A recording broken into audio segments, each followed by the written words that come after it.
Thanks everyone for joining us. Just so you know, if you are an attendee today on the webinar, your screen is not being shared. We can't see you, and you will not be able to hear you unless we ask you to speak up, and you'll know when that happens. But so if your kids are running around, your dog is barking in the background, no worries.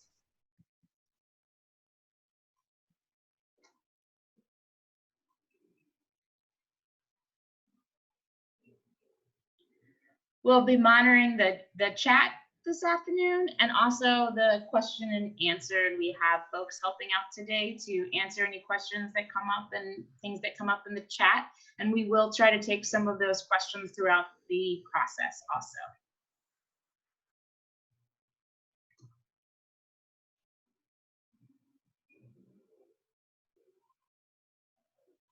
And if you're just joining us, we have a poll taking place right now. If you could fill that out, that would be great.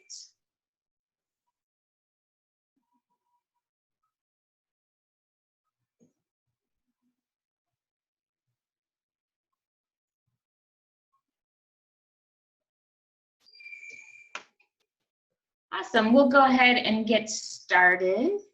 I'm gonna end the poll now, and then we're gonna share the results.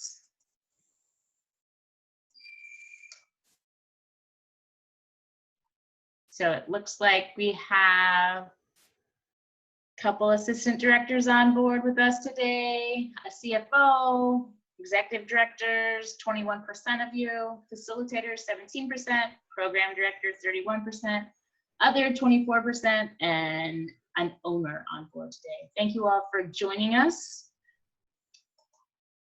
This is the Association for Experiential Education webinar series. We are working to help people during this time of crisis get what they need through these webinars. We have a resource library on our website at www.aee.org that you are welcome to take a look at. You don't have to be an AE member to check that out. We have several webinars on there around this COVID-19 series, as well as all of our previous webinars. So if you're in experiential education and are looking for some resources, there are a lot on there. We want to thank you for joining us. We know everybody is adjusting to this new normal at this time, and we appreciate you all being here. If there are further things that you are looking for, resources that you might need, please feel free to email me at Sherry, SHERRY, at AE.org.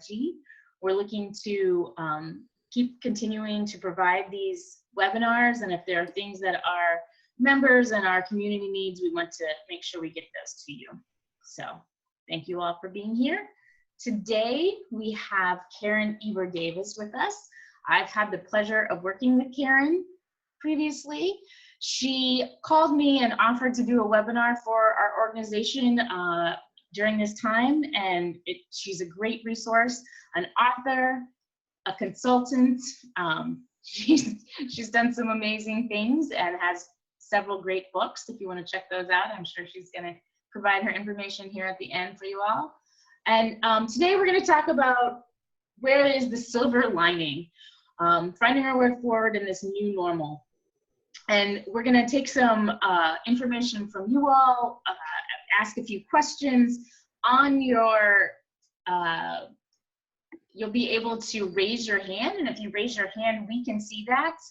So when we ask a question, if you could do that, and that means you're willing to speak to all of our folks out there. And then also, if you have questions and place them in the chat or the Q&A, we'll try to answer those. But thank you so much, Karen, for being here, and we'll let you get started. Thank you, Sherry, for inviting me to do this with all of you, and welcome to everyone who's here today. I met Sherry, I don't know, 4 or 5 years ago, and we were working on a strategic plan for Pathfinders, and then we did some coaching. And if I recall, you and Amy had the best year ever in that after some of our work together. So yes. I was always very proud of that. I'm going to brag on you right now about that. My work as a nonprofit consultant advisor is about helping nonprofit CEOs find the resources they need, particularly money, so that they can focus on their mission. Often the money gets in the way, and that's the goal. So this really fits perfectly because we're at this very interesting time where money, of course, is on everyone's mind. So the goal today, I'm going to see if we can move this forward. There we are. Is to really help you begin to outline a plan for your post-COVID-19 success for your organization. And we may not get to the whole plan, but my goal is to give you a framework for some thinking about that. First,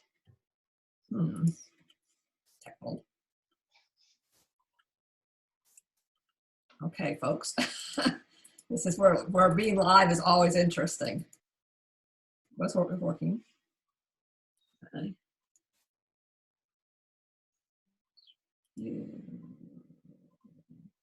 Slideshow. We're going to switch to the slideshow. I was keeping that not that way so I could write in it and I'll come back later on and fix that. This works much easier with my buttons. Some agenda today is to talk about some of what you found in terms of what's working in this situation, pitfalls to avoid, opportunities ahead in this new normal, and inspiration to brighten your day. This is all on the agenda that you've already received. So part one is our assumption is you've been thinking about the coronavirus and what's happening in your organizations for several weeks now. And the question for you is, what's one positive action you've done that you'd recommend to everyone else on this? You can answer by raising your hand, or if you want to put your answer in the chat box, either of those works. So this is where you tell us what's working out there.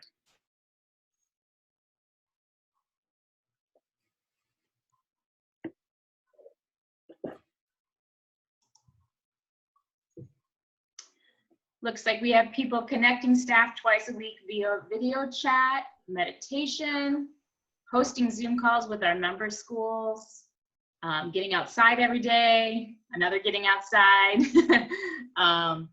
talking to the board, hosting a Zoom, writing a lot, texting with faculty just to check in.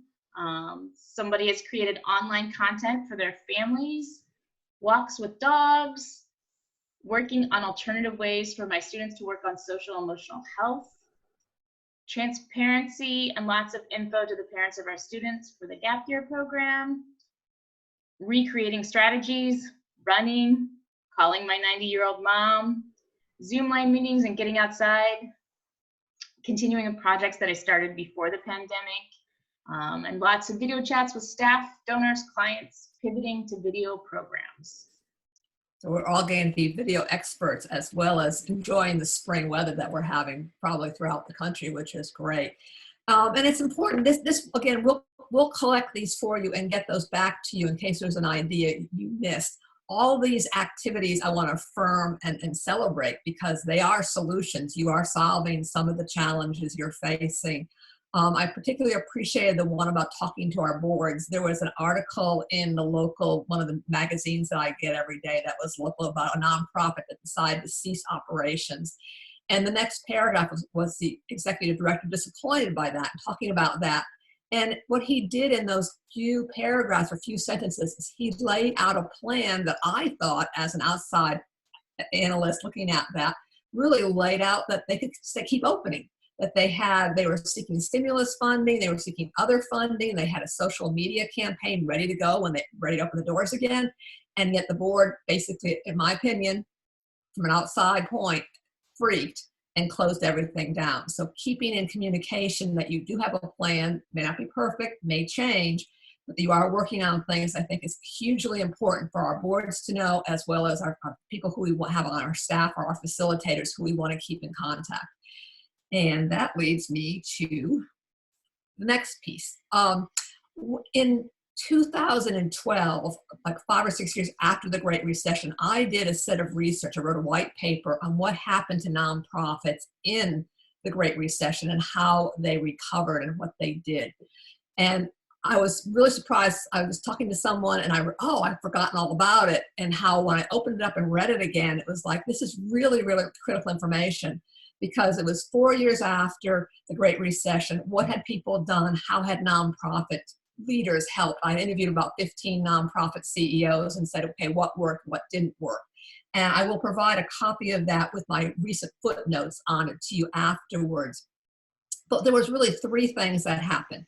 Some nonprofits basically came into this doing well. They went into the cloud of the Great Recession, and when some began to come out again, and the weather got better a little bit in terms of where the economy was, they were still hurting. In fact, one of those groups has since ceased operations.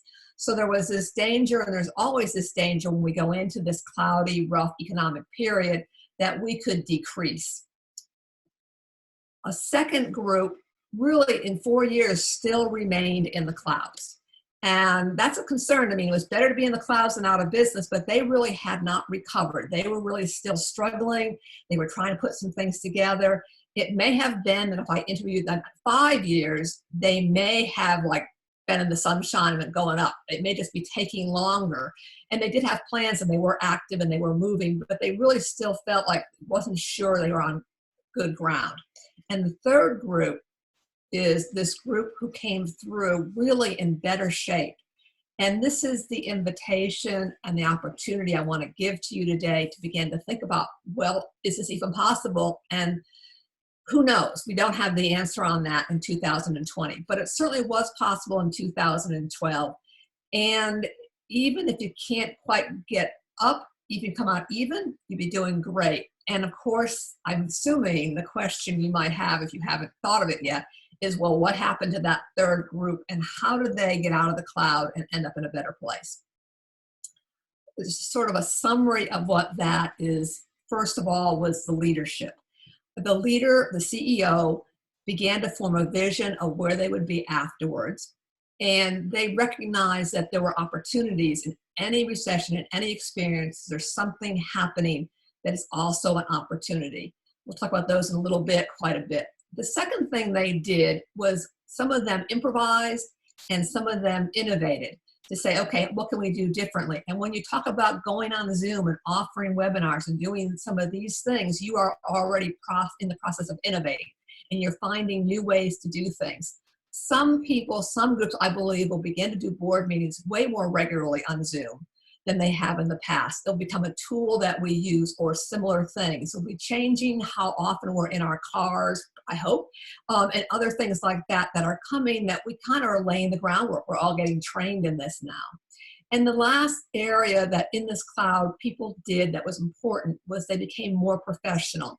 There were things that happened to organizations that, and maybe you have this too, there's things you're doing that are not extremely professional, but they're helpful and useful, but you could upgrade them. It's sort of like we all clean out our closets now. I was on my website fixing my testimonials. There's a lot of things that need to be done that now we quote unquote have time for, or might have time for, that can make us more professional. So specifically, let me share some examples.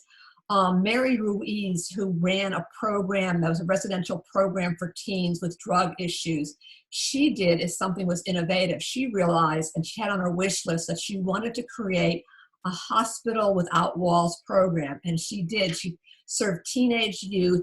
Instead of a residential program, she created a hospital without walls. It dropped the cost of serving a youth from like $350 to $50 a day.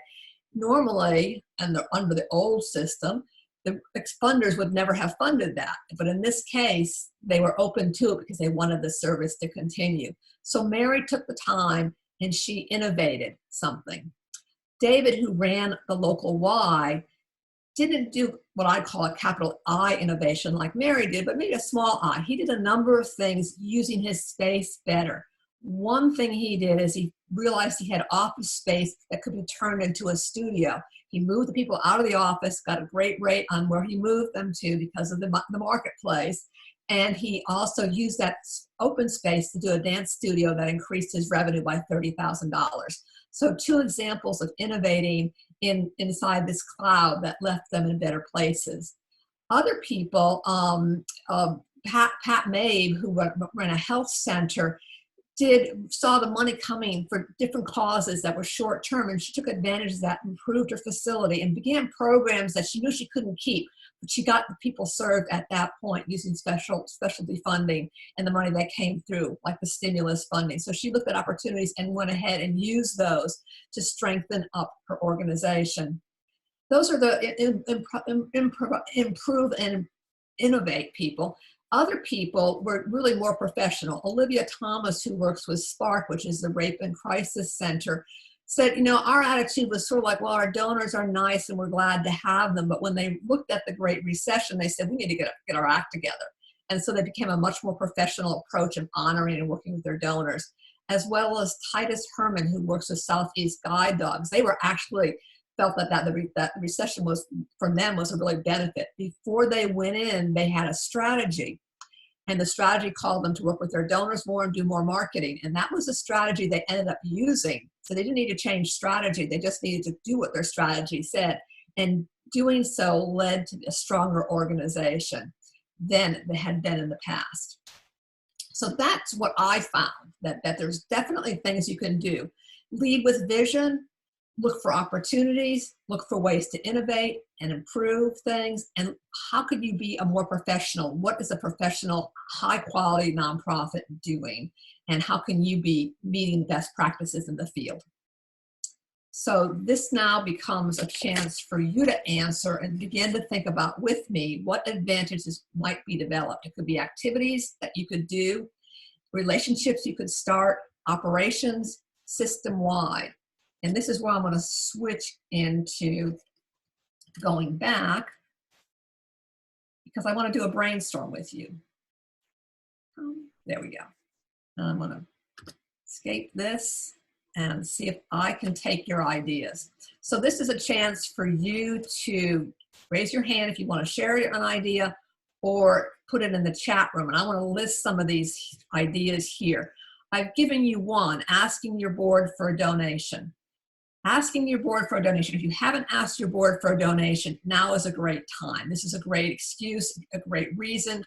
In my experience and from best practices, over 70% of all boards do make a gift, a cash gift, once a year to their nonprofit. If your board has not been doing this, that's a good piece of information to give them. This is a great time to say this is really critical now. It's about being a more professional organization. So that's one idea. What other ideas do we have about ways that this situation will be an advantage to your organizations or organizations like you? Sherry's going to be collecting chat box or raised hands. We have one that says we have taken time to improve our website. Okay. And if you want to raise your hand, it's a little button at the, I believe it's at the bottom of your screen, and then your hand pops up and I can see it, and then I can allow you to talk. So if you have something that you don't want to put into the chat, or you want to talk a little bit longer about it, we are happy to allow you some time for that. We have somebody who's developing virtual offerings. Oh, can you tell us more about that? If you're willing to speak.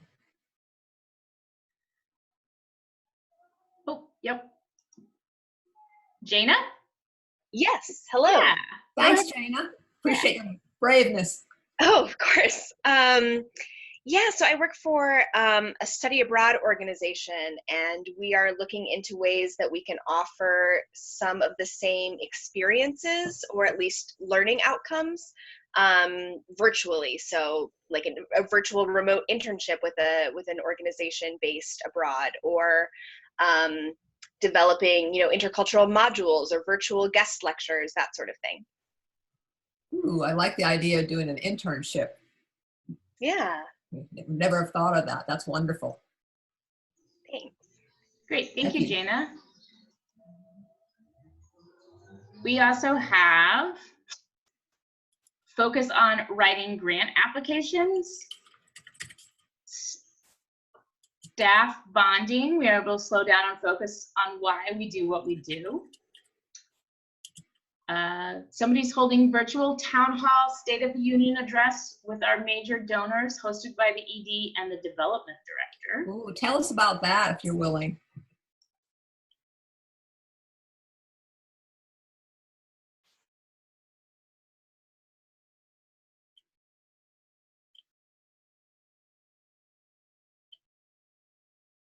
Hi, Tim, is it you?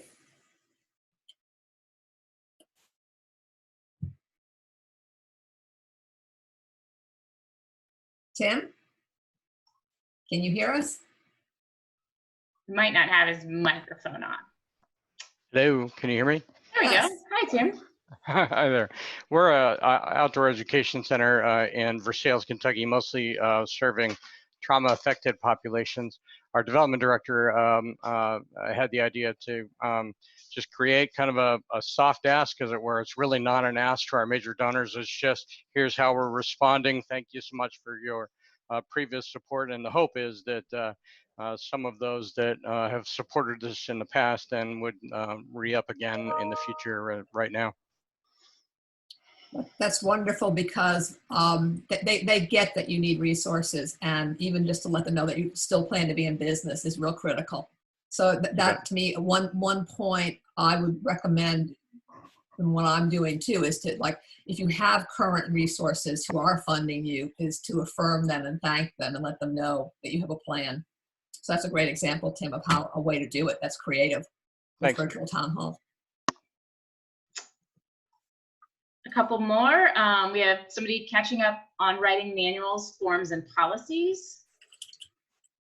Adapting physical tools to media or screen tap selections. Tell me that one again, please. Adapting physical tools to media or screen tap selections. Oh, tell us about that, please. And Bernadette, if you want to raise your hand and talk about that, you can. I'm going to move on to the next one. Oh, there she is. There we go, Bernadette. I think I'm unmuted. Can you hear me? Yes, we can hear you. Okay, I was actually on a Zoom chat yesterday with a number of folks all over the world, actually, that do experiential education. And this might not fall under the large, I mean, this feels like small potatoes compared to some of the things that I'm hearing, but innovation comes wrapped up in big things and little things. And so what we were talking about doing is activities that we do physically with a group, maybe using a deck of cards or using some kind of physical prompt that they actually touch, where it's a tactile experience, which is kind of being taken away at this juncture, to giving them the option to look up at a screen as a group, and they can chime back in this way, like either raising their hand or tapping something on the screen, or actually we were saying, bring to the meeting, bring your favorite colored sticky note, and if we were on a video chat where we could see the participants, if it's a smaller group, let's say of 18 to 12 to 22 is I think the window we were talking about, where they could actually hold up, you know, either an emotion that they're experiencing over the last few weeks and what emotion they'd like to experience moving forward. So this way they're since they can't touch the thing and we can't touch each other, this is a way that they could interact with the choices being on the screen, similar to what we're doing here, where you can raise a hand, but that's new format for us, at least for what I do. You know, where you're handshaking and you know, much of what you're doing is physical, and icebreakers or wrap-ups or report outs that are frequently done with prompts, i.e. a deck of cards or, you know, a rope with knots in it or something like that. So I'm speaking really fundamentally at the work direct with the participant level, as opposed to this broader concept of, you know, funding and whatnot, which I think all these pieces are important. And I'm learning a lot just listening, but for me, being innovative in that way, coming up with a way where people can interact experientially in a new way using a screen. Unfortunately, that's something I think that's a way we need to go. I think that's great. I was with a presenter who hates PowerPoint, and he literally had 8.5 by 11 sheets he held up as his PowerPoint. Yeah. But that same idea, you could give everyone a pile of paper and say, bring a pad of paper with you and a marker, and we could each share something, you know, share a drawing, share a name, share something. So no, that's totally innovative. It's great. Thank you very much, Bernadette. We have somebody that's using this time to conduct planning we normally would not have the time to do. utilizing the time to get processes and procedures in place so we can ramp back up as quickly as we can. Okay. Somehow, okay, processes and procedures. Now you can see my spelling is not my strength. There we go. Got both of those wrong. Develop this one was, what was the last one, Sherry? processes and procedures in place so they can ramp back up as quickly as we can. Yeah. So this is also getting ready for the green light. Yeah.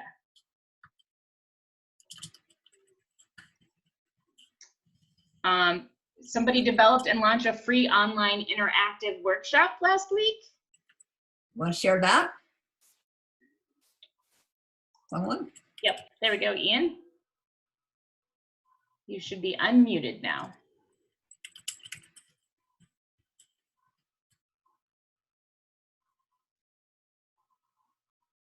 Ian? I'm not seeing Ian on the list here.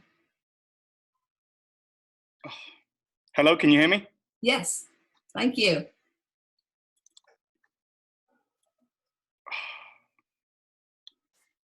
Did I capture it right? Online interactive workshop? Yeah, can you hear me now? Yes.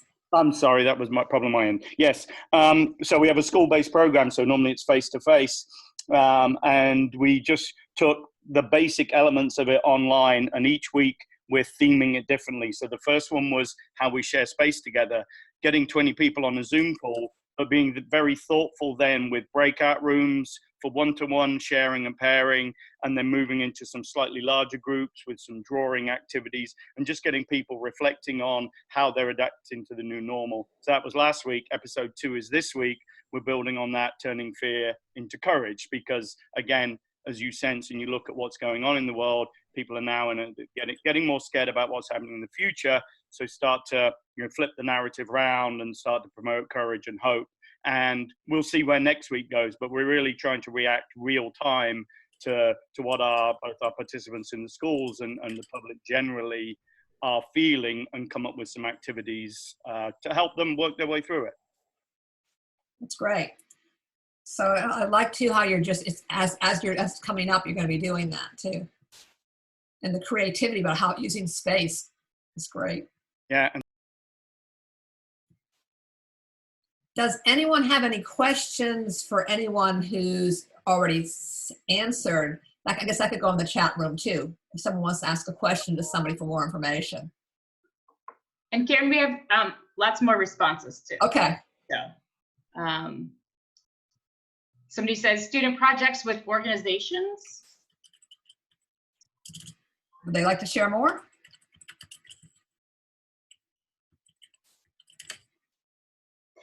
We're developing, and here's some more, another one. We are developing new program offerings which are lower price in order to accommodate for the financial concerns that folks have now. Lower price offerings. Mm-hmm. Implementing an online platform to allow families to turn cancellations and deposits into donations. Oh, okay, very nice. Oh.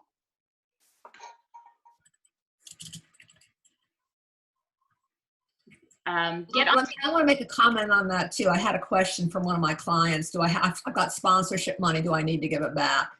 And I said, you certainly need to offer. But I would certainly not only make the offer to give it back. I would do what you're talking about. Would you like to make a donation? Would you like to make a deposit in the future? Give them some choices. So offering back is great, but giving more options to people is helpful for you, particularly. Get on top of least favorite things: office work, balance sheets, websites, social media, etc. So about that, doing the least favorite things? Yes. Getting yucky stuff off my desk. Take what we have learned about virtual classes and add them to our list of community center activities once we are back up and running. I'm going to say forever with that. I recognize that might not be forever. We moved up our financial audit to get that out of the way. That's sort of that yucky thing down here. We are offering our participants the options of one. I'm not sure what that one is. If somebody wants to speak more on that, I'd be happy to have that. Look ahead to post-COVID-19 and think about how we can support our community after.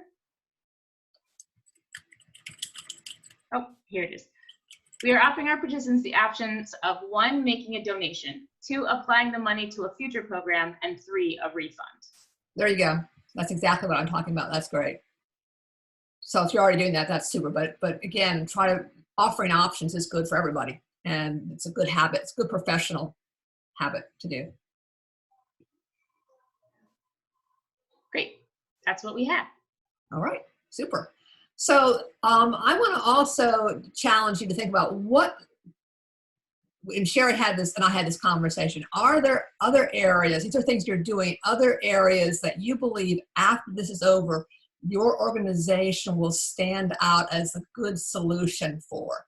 So Sherry and I had a conversation when we were planning this, is that some groups or somebody out there was looking to say to groups who, for instance, send their kids to Europe, like their high schoolers to Europe, that maybe instead they would want to do something inside the region so that they could retrieve their children if they needed to them easily. So to me, what you offer in programming, or what some of you offer in programming, that would be an advantage. So what advantages do you see, if any, that make your organization and what you're doing an even better solution after this than they ever have been before? And Karen, we have 2 more for the list right there. Taking this time to turn contacts into relationships and partners.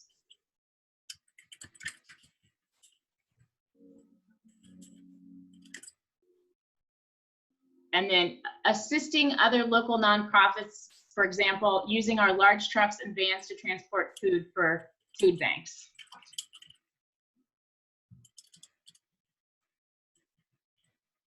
That's great. Wonderful.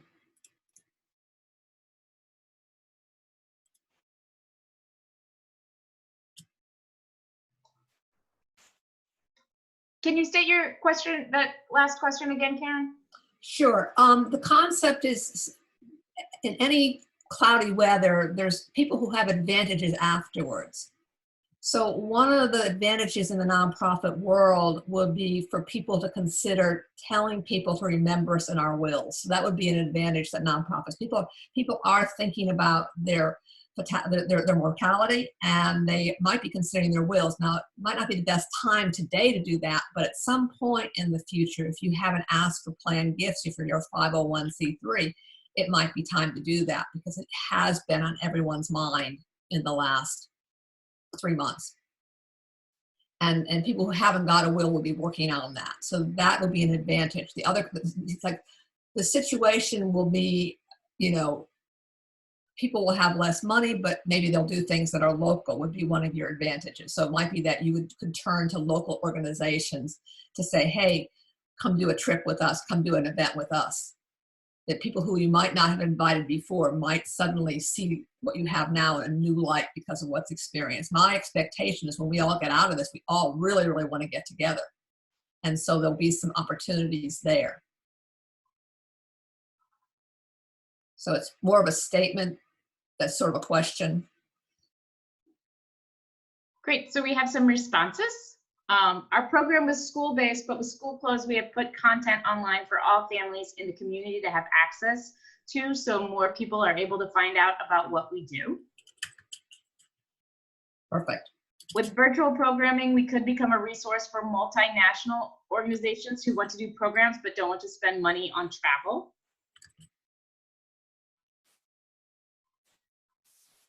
Something to set us apart might be a focus on resilience, endurance. Developing virtual experiences now will help us to provide longitudinal contact with our clients after they have a retreat or camp with us.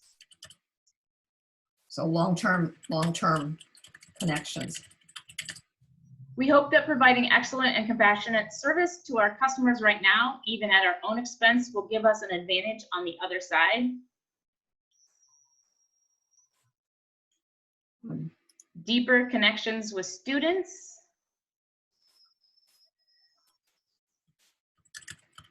Normalizing program formats for special needs populations.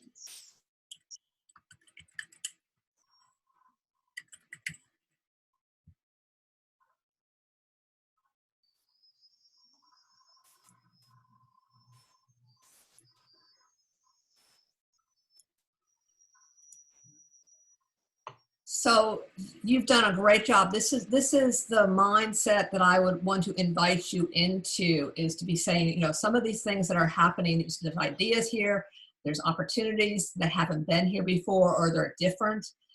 And when we come out of this, what you're doing, there'll be more than ever a need for it and opportunities for you, and about getting into the cloud and through the cloud, looking towards that vision on the outside of this. So again, we will send this to you. What I have done here is put 3 boxes: after, now, and soon. The concept here is you may want to organize these things for your organization or your list in terms of things you can do right now, or things that you will do now, after, or right now, or versus soon.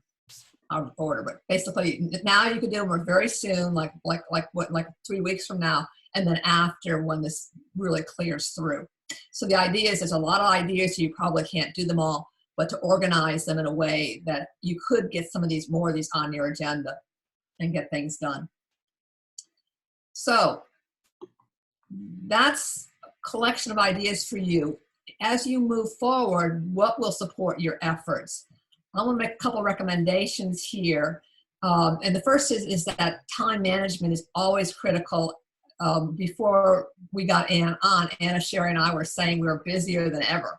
And we thought, you know, it would be slower, and it's really not. I think we have the combination of doing unusual things like Zoom webinar, as well as we have all the things in our homes and all the yucky chores we need to get to, and we're doing for our businesses, as well as for ourselves, as well as some of us aren't feeling well. So there's a lot going on.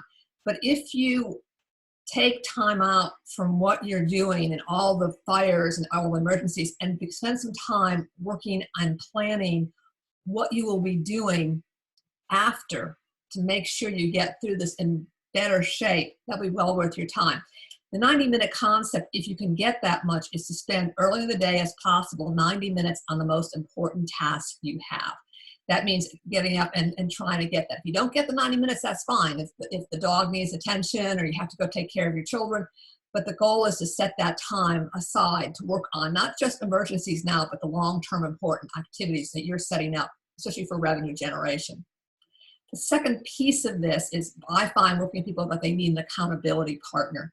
And we're going to invite you, if you'd like to have a partner who's another person who came to attend this seminar, to be doing that. And there'll be the next slide is about what you would do with an accountability partner.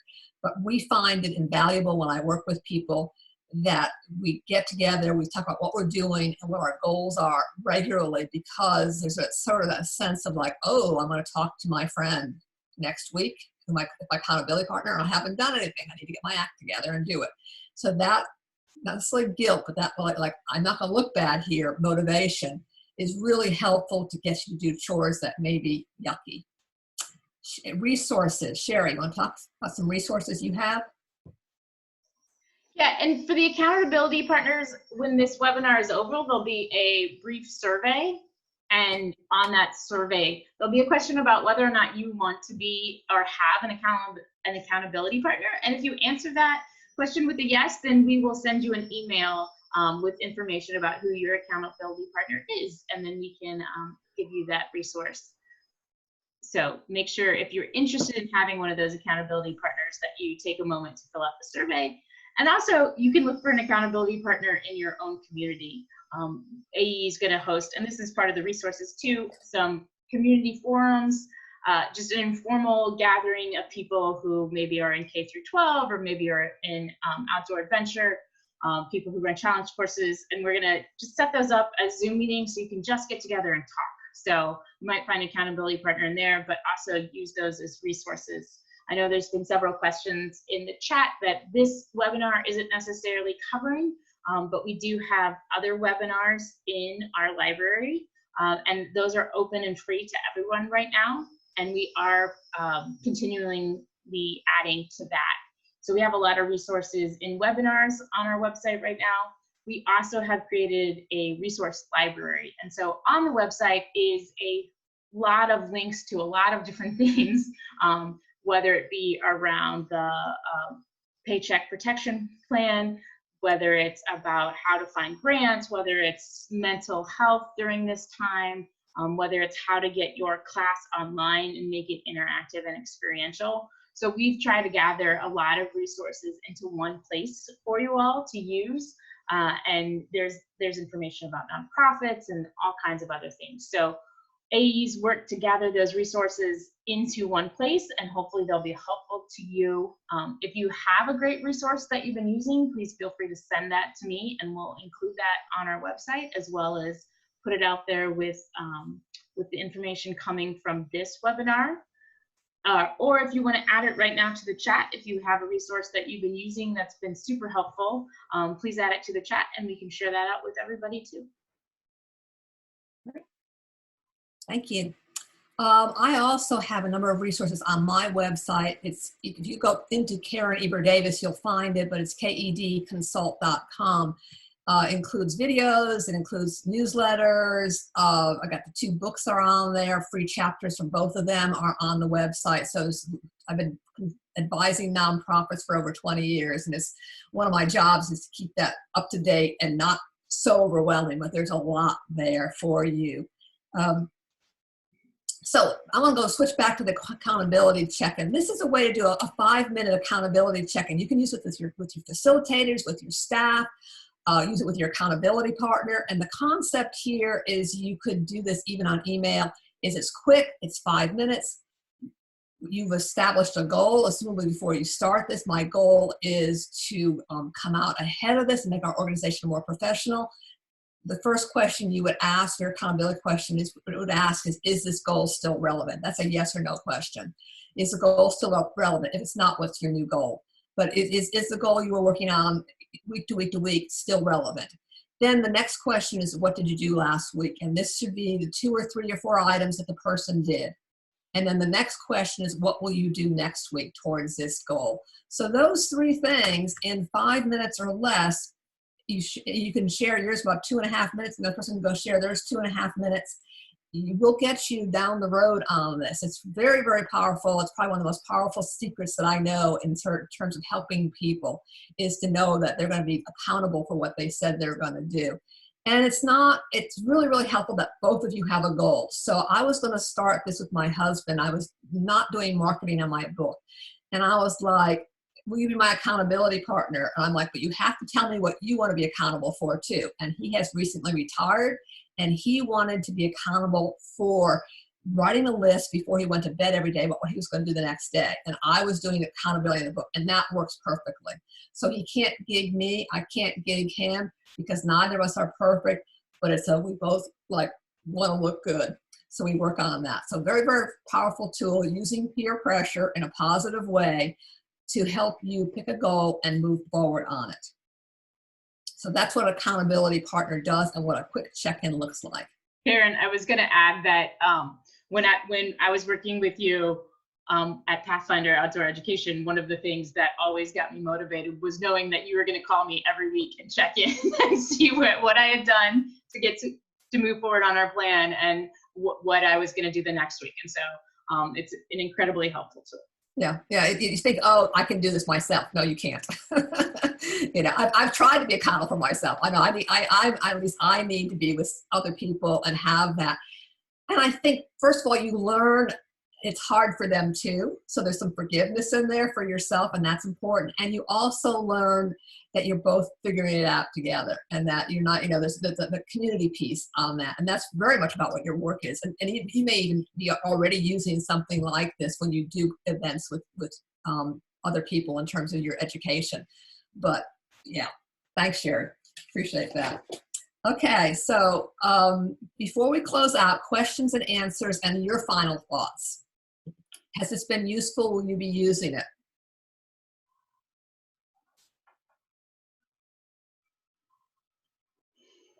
Feel free to type your questions into the Q&A or into the chat. Either way works. And if you have more to add, again, you can raise your hand and we can allow you to chat a little bit more with Karen. And actually talk.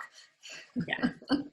We have somebody saying very, very useful. Yes, good content, thanks. Yes, this is great, thank you. And another thank you. Very useful because it gives hope and makes you feel bonded as everyone is going through the same ordeal. Yeah. We're going to figure out how to do this and be better, stronger from it. Yeah. Very helpful. Any thought on supporting staff through this time of uncertainty? Yes, as much as you can, keep your key staff, and if you aren't able to hold them on, keep them in the loop. But always, do what you can to prioritize keeping them, that you really want them to come back, and that you want that even if you can't do it, that the goal is that you will bring them back on, and let them know that. People need to do what they need to do. Another piece of that, many groups have found that instead of laying people off, they ask everyone to reduce salaries. And so it's equal suffering across the board, but many people are glad to have a salary at all, and if they can make it, they will try to hang in with you. One man I did interview during this process managed to keep his whole staff during the Great Recession by making significant cuts, but everyone stayed together. So a couple thoughts on that. Karen, there's a question. Why did you say now is a great time to ask for donations? Isn't everyone worried about the economy and the financial impact of this crisis? Yes, everyone is, but everyone also knows that they want you to survive. And so asking them to share, and again, I don't see this as, I think this is sharing where you're at. And so you'd be remiss not to share that there's a way they could help if they're interested. So it's not a hard sell time, but this is we do have needs. This is what's going on. Thank you. I enjoyed the format of the webinar and building programs to support leaders in this time. So I've got some new tips from Karen's. Karen, can you talk about your books for a minute? Oh, sure. Love to talk about books. I will get my.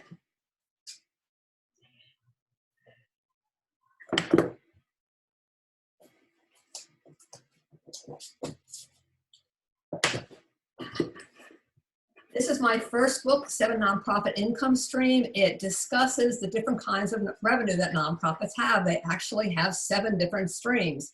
And it goes through each one of them. It gives you examples. If your organization really doesn't feel like it has a stable funding source, this is a good book. Like, how could we be funded? How should we be funded in the future? This is my recent book that came out in October, Let's Raise Nonprofit Millions Together. This is conceptually that everyone from your facilitator to the groundsman has a role in helping to bring revenue to your nonprofit. It discusses different roles from the board to even foundations can help you find new revenue, et cetera, as well as your staff, et cetera. Different roles, what it is, and what it means to build a relationship. Thanks, that was fun. Just show and tell. We have, thanks so much, simple but very useful tips. I will also use your validation. We're doing the right things. Giving me ammunition for my board meeting tomorrow. Some factions pushing for layoffs. I am resisting to keep our capacity intact. Yeah. So I would like, let's make a plan together. Let's not just panic. Critical. All right. Thank you very much for all that, and for participating, and those of you who are brave enough to raise your hand and chat and share. Great ideas. My thoughts, and I knew this before I came in, that your peers are a great resource for ideas. And I hope and challenge you to continue to say, oh, we're trying this. This is what worked. I love the idea of doing the different, using the space. How do we use our space? That's fun. And the using, how to use Zoom in new ways. So I learned too. So set your vision for after and plan how you're going to get there. Decide that you will survive and you're going to do great and it's going to be okay. Then make a plan to get there and then build on your advantages. There are some, you guys offer fine programming about enriching lives. Man, we want our lives to be enriched. So thank you for your work in doing that. And then an invitation for you. I am doing bravely 19 live streams. The first one's taking place on Thursdays at 1. And you can go to YouTube at Thursdays at 1 Eastern time. Or if you want, I can put you on my mailing list that sends you a reminder. And there's some free bonuses that come with it, like the backup materials for those things. My goal is really kind of what was shared earlier, is take the journey with you. The first week that's on YouTube now was about how to assess risks, which might be a good exercise for your boards. You know, what are the things we're afraid of? How serious is it? What can we do? Can we mitigate it? This week is going to be about getting ready to light turn green, about setting vision. Sherry, your follow-up. Yeah, thank you all for attending. Really appreciate everybody being here and glad this was useful.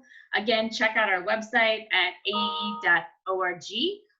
You can still become a member of AE if you're not a member, and we would love to have you join our community. Let us know what you need and we'll be happy to help. Stay safe.